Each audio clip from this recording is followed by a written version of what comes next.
అంబేద్కర్ అందరూ కలిసి ఘన నివాళులు అర్పించడం జరిగింది. అలాగే విషయం ఏంటంటే రాజ్యాంగ నిర్మాత యొక్క స్టాట్యూ కొన్ని స్కూళ్ళల్లో కూడా పెట్టలేదు. ఎందుకంటే చదివించు సమీకరించని నినాదం ఇస్తుంది డాక్టర్ బిఆర్ అంబేద్కర్. ఆయన స్టాట్యూ ఈ సందర్భంగా మేము తెలియజేయడం ఏంటంటే ప్రతి స్కూల్లోనూ కూడా అంబేద్కర్ స్టాట్యూ పెట్టాలని మేము అందరం సభాముఖంగా తెలియజేస్తున్నాం.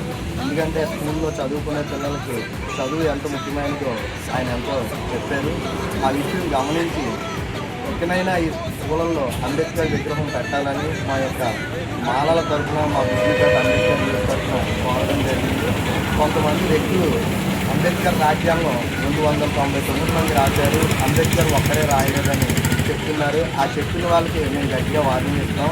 అంబేద్కర్ యొక్క రాజ్యాంగం ఒక్కరే రాశారు, అది కేవలం అంబేద్కర్ గారే రాశారు.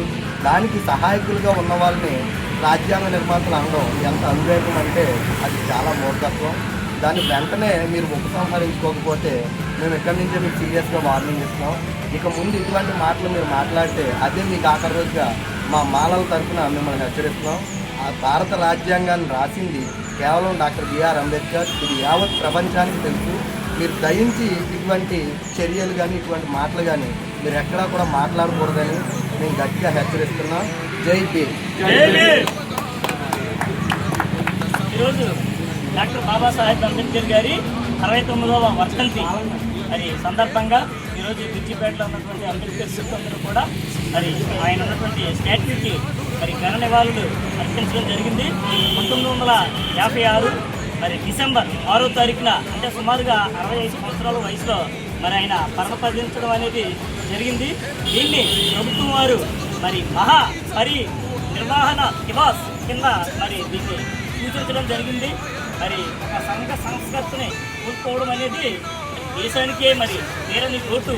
అలాగే అట్టడుగిన వర్గాలందరినీ కూడా మరి ఆయన చేయూత నుంచి పైకి తీసుకొచ్చే క్రమంలో మరి మనకందరికీ రాజ్యాంగాన్ని అయితే ఇచ్చారు, కానీ దాన్ని పాటించే టైంలో మరి ఆయన మరి భారతదేశం కోల్పోవడం కూడా మరి మాకందరికీ తీరని లోటుగా దీన్ని పరిగణిస్తున్నాము.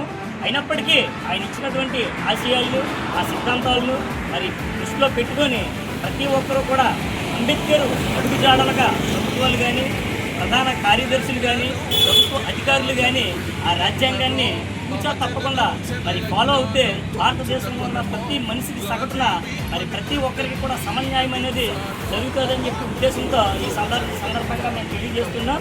మరి 69వ వర్ధంతి సందర్భంగా ఒక్క నిమిషం మరి మా బిర్జిపేట గ్రామస్తులందరూ కూడా మౌనం పాటిస్తున్నాం.